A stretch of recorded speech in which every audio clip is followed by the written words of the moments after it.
ಇತ್ತೀಚೆಗೆ ಏನಾಗ್ತಾ ಇದೆ ಅಂದರೆ ನಾವು ಒಂದು ಸಿನಿಮಾದಲ್ಲಿ ನೋಡಿದಂಥ ಕಲಾವಿದರನ್ನ ಇನ್ನೊಂದು ಸಿನಿಮಾದಲ್ಲಿ ನೋಡೋಕ್ಕಾಗ್ತಿಲ್ಲ. ಎಸ್ಪೆಷಲಿ ಹೊಸಬರ್ಗದು ಆಗ್ತಾ ಇದೆ. ಅದು ಜೆನ್ಯೂನ್ಲಿ ನಾವು ಒಪ್ಕೊಳ್ಳೇಬೇಕು, ಆ ರೀತಿ ಆಗ್ತಾ ಇದೆ.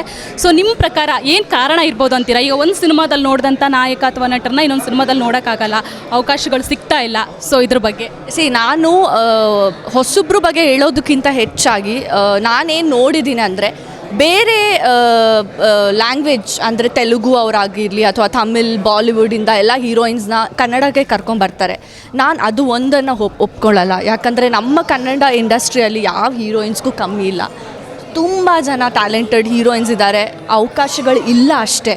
ಅದನ್ನು ನಮ್ಮ ಎಲ್ಲ ರೆಸ್ಪೆಕ್ಟ್ಫುಲ್ ಡೈರೆಕ್ಟರ್ಸ್, ಪ್ರೊಡ್ಯೂಸರ್ಸ್ ಕೊಟ್ಟರೆ ನಾವೆಲ್ಲರೂ ಇಲ್ಲೇ ಇರೋದಕ್ಕೆ ಇಷ್ಟಪಡ್ತೀವಿ. ಇವನ್ ಸಾಕಷ್ಟು ಹೊಸ ಹೀರೋಯಿನ್ಸ್ ಕೂಡ ಬರ್ತಾ ಇದ್ದಾರೆ, ತುಂಬ ಉತ್ಸಾಹದಿಂದ ನಟನೆ ಮಾಡೋದಕ್ಕೆ ಬರ್ತಾ ಇದ್ದಾರೆ. ಅಲ್ಲ, ಬರಲಿ, ನಾವು ಹೊಸಬ್ರಾಗೆ ಬಂದವರು, ಹೊಸಬ್ರು ಬರಲೇಬೇಕು.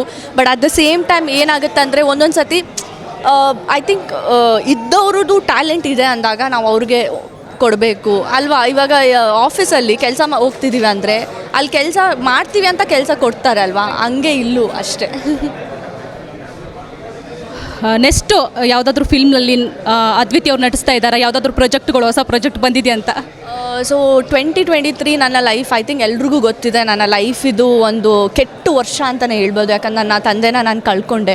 ಹಂಗಾಗಿ ನಾನು ಲಾಸ್ಟ್ ಇಯರು ನಿಜ ಹೇಳಬೇಕು ಅಂದರೆ ಯಾವ ಕತೆಗಳನ್ನು ಕೇಳಲಿಲ್ಲ ನಾನು. ಬಿಕಾಸ್ ನಾನು ನಮ್ಮ ಅಪ್ಪನ ನೋಡ್ಕೊಂಡೋದ್ರಲ್ಲಿ ತುಂಬ ಅದನ್ನು ನಾನು ಹೆಮ್ಮೆಯಿಂದ ಹೇಳ್ಕೊತೀನಿ. ಯಾಕಂದರೆ ಕೆಲಸ ಬರುತ್ತೆ ಹೋಗುತ್ತೆ, ಬಟ್ ನಮ್ಮ ಅಪ್ಪನ ನೋಡ್ಕೊಳ್ಳೋದ್ರಲ್ಲಿ ನಾನು ಬ್ಯುಸಿ. ನಾನು ಆ ಟೈಮ್ ಅವ್ರಿಗೆ ಕೊಟ್ಟೆ ನಾನು. ಹಾಗಾಗಿ ನಾನು ಯಾವ ಸಿನಿಮಾ ಕತೆನೂ ಕೇಳೋಕ್ಕೆ ಹೋಗಿರಲಿಲ್ಲ. ನಾನು ಏನು ಸಿನಿಮಾ ಅಂದರೆ ಕೆಲಸದ ಬಗ್ಗೆನೇ ನಾನು ಯೋಚನೆ ಮಾಡಿರಲಿಲ್ಲ. ಬಟ್ ಇವಾಗ ಸದ್ಯಕ್ಕೆ ನನಗೆ ಲಾಸ್ಟ್ ಇಯರ್ ಐರಾವನ್ ರಿಲೀಸ್ ಆಯಿತು, ಶುಗರ್ ಫ್ಯಾಕ್ಟ್ರಿ ರಿಲೀಸ್ ಆಯಿತು, ಈ ವರ್ಷ ಧೀರ ಸಾಮ್ರಾಟ್ ರಿಲೀಸ್ ಆಗ್ತಾಯಿದೆ. ಬ್ರಹ್ಮಕಮಲ ಆಲ್ಮೋಸ್ಟ್ 20 ಅವಾರ್ಡ್ಸ್ಗಳು ಬಂತು. ನನಗೂ ಅಷ್ಟೇ, ಇಂಡೋ ಸಿಂಗಾಪುರ್ ಆಗಿರಲಿ, ಪ್ಯಾರಿಸಲ್ಲೆಲ್ಲ ಬೆಸ್ಟ್ ಆ್ಯಕ್ಟ್ರೆಸ್ ಅವಾರ್ಡ್ ಬಂತು. ನಾವೀಗ ಸ್ಟೇಟ್ ನ್ಯಾಷನಲ್ಗೆ ಕಾಯ್ತಾ ಇದ್ದೀವಿ. ಹಂಗಾಗಿ ಅದು ರಿಲೀಸ್ಗೆ ರೆಡಿ ಇದೆ. ಅದು OTTನೋ ಅಂತ ಪ್ಲ್ಯಾನ್ ಮಾಡ್ತಾ ಇದ್ದೀವಿ. ಅದು ಬಿಟ್ಟು ಒಂದು 3 ಕತೆಗಳು ಇವಾಗ ಕೇಳಿದ್ದೀನಿ, ಯಾವುದು ಇನ್ನೂ ಒಪ್ಕೊಂಡಿಲ್ಲ. ಒಂದು ಪರ್ಫಾರ್ಮೆನ್ಸ್ ಓರಿಯೆಂಟೆಡ್ ಸಬ್ಜೆಕ್ಟ್ ಮಾಡೋಣ ಅನ್ನೋದು ನನ್ನ ಆಸೆ. ಸೊ ವೆಯ್ಟ್ ಮಾಡ್ತಾ ಇದ್ದೀನಿ ಟು ಚೂಸ್ ದ ಬೆಸ್ಟ್ ಅಷ್ಟೇ.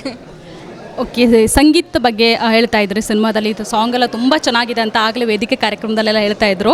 ಸೊ ಅದ್ವಿತಿ ಏನು ಹೇಳ್ತೀರಾ? ಸಾಂಗ್ ಬಗ್ಗೆ ಏನು ಹೇಳ್ತೀರಾ?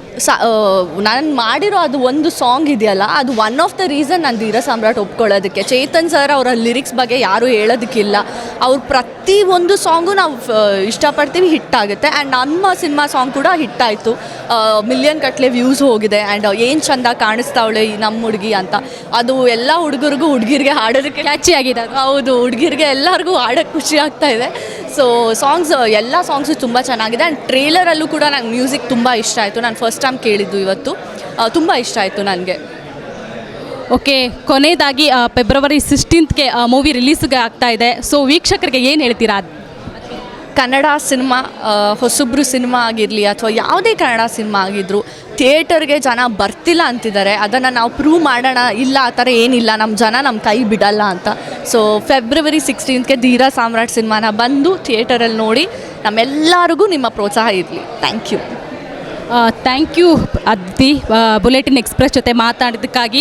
ನಿಮ್ಮ ಸಿನಿಮಾ ಬೇಗ ರಿಲೀಸ್ ಆಗಿ ಸಕ್ಸಸ್ ಪಡೀಲಿ. ಹಾಗೆ ನೀವು ಕೂಡ ಒಂದು ಟಾಪ್ ಹೀರೋಯಿನ್ ಆಗಿ ನಮ್ಮ ಕನ್ನಡ ಇಂಡಸ್ಟ್ರಿಯಲ್ಲಿ ಗುರುತಿಸ್ಕೊಳ್ಳಿ. Thank you so much. ವೀಕ್ಷಕರೇ, ಇದಿಷ್ಟು ಏನು ಅದ್ವಿತಿ ಶೆಟ್ಟಿಯವರ ಮಾತಾಗಿತ್ತು. ನಿರಂತರ ಸಿನಿಮಾ ಕಾರ್ಯಕ್ರಮಗಳಿಗಾಗಿ ನೋಡ್ತಾ ಇರಿ ಬುಲೆಟಿನ್ ಎಕ್ಸ್ಪ್ರೆಸ್. ನಮಸ್ಕಾರ.